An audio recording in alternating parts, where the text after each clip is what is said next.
Hello Leo, ito yung third week of September reading mo. Kamusta kayong lahat? Para sa mga bago dito, I'm Purple Teen. If you haven't subscribed yet dito sa aking YouTube, please don't forget to subscribe, and also don't forget to like and follow my Facebook page, TikTok, and Instagram. And if you are interested sa personal reading, all you have to do is send me a message sa aking FB page. Yung link at details na kailangan mo nakalagay sa description below. Leo, ang lucky day mo is Thursday. Lucky numbers mo 29, 15, 53, 50, 6, at saka 3. So, pwedeng mag-resonate, pwedeng hindi. Hindi ito personalized para sa'yo lang. Hindi ito personal reading. Kaya, take only what resonates. Kung interesado kayo sa personal reading yun, mag-book na lang kayo ng private reading. Sinabi ko na yung detalye. Main energy mo, third week of September, Leo.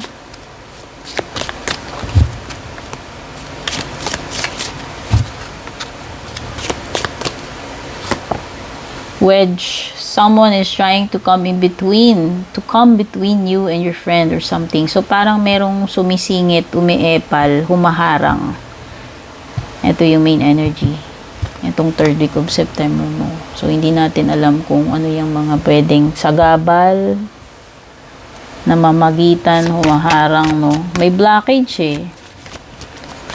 Merong, kumbaga, parang photobomber or epal sa way mo. No?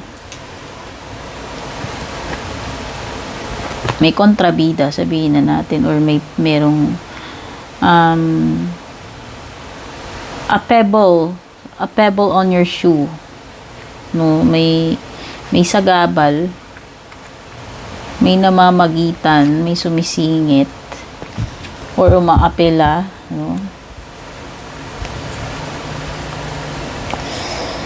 Nine of Cups.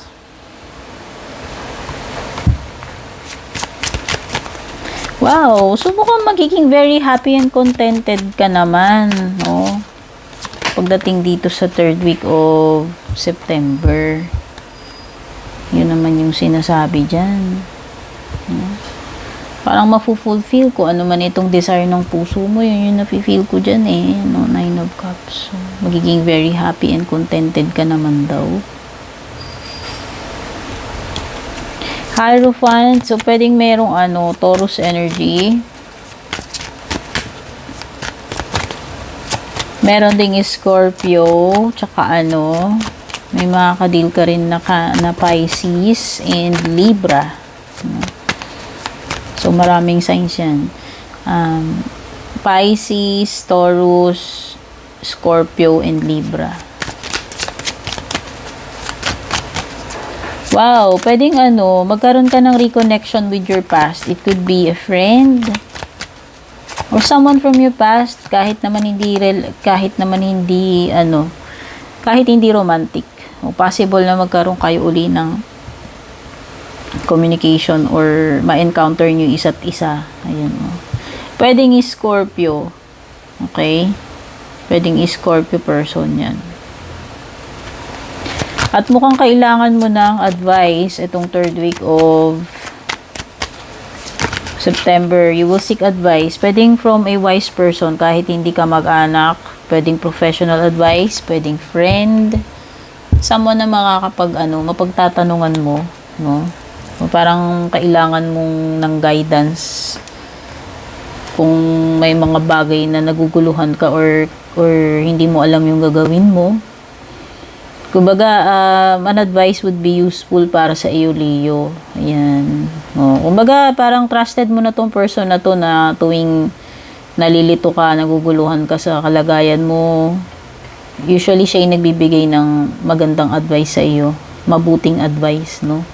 So, ayan. Ibig sabihin, pwedeng sinasabi na do not be foolish, no? Kailangan tanggapin mo yung advice kung binibigyan ka ng advice. No, ng tao na totoong magmamalasakit sa iyo. Okay? Do not take it negatively kung pinapayuhan ka. Halimbawa, unsolicited, di ka naman nanghihingi, pero parang ina-advise ka. Siguro, nakikita lang nitong person na to na kailangan mo ng guidance. Okay, yun lang yun. Pwedeng this is something also about faith, no? Yung mga belief systems mo, yung mga values mo, paniniwala mo. Hindi ko alam kung madadagdagan or may mababago, no? Pagdating dyan sa mga beliefs mo.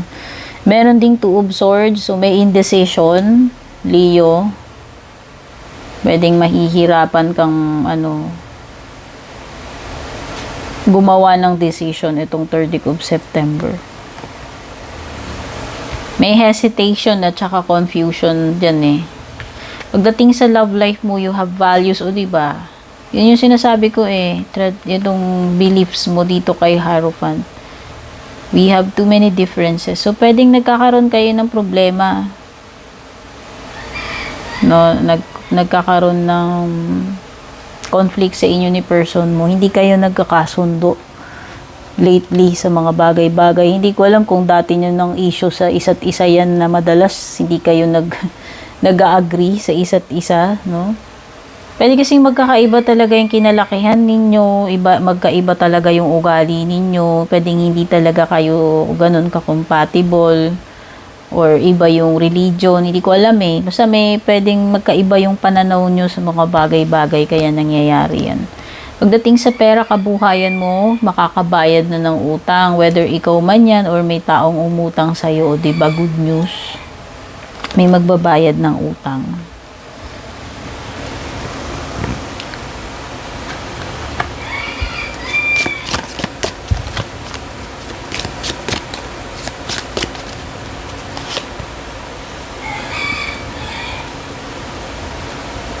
Something important such as a new job or raise. Wow! Oh, pwede bang madagdagan yung kinikita mo, yung pera mo? Ayan, oh.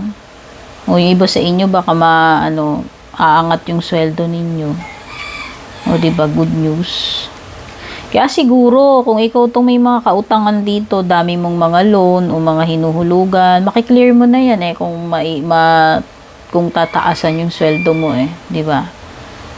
Kumbaga, mas may improvement sa pasok ng pera, kaya mas makakaluwag-luwag ka sa mga gastusin, bayarin. Table, hard work ahead. Okay, so may mga bagay na kailangan mong paghirapan, pagtrabahuhan o pag-effortan. Ayan, oh. Pagsipagan. Maraming work na kailangan gawin. And yung closing message sa iyo ni Sacred Traveler Oracle ay transformation. Expect changes talaga. Nakikita ko to sa pera, kabuhayan mo. Kasi aangat sweldo mo eh. Okay? So, yun yung nakikita ko. Maganda naman yung pagbabago. Kaya pala, ayan, magiging happy and contented ka rin dito, 3rd week of September. Diba yun yung binanggit ko kanina? Okay, wish fulfilled.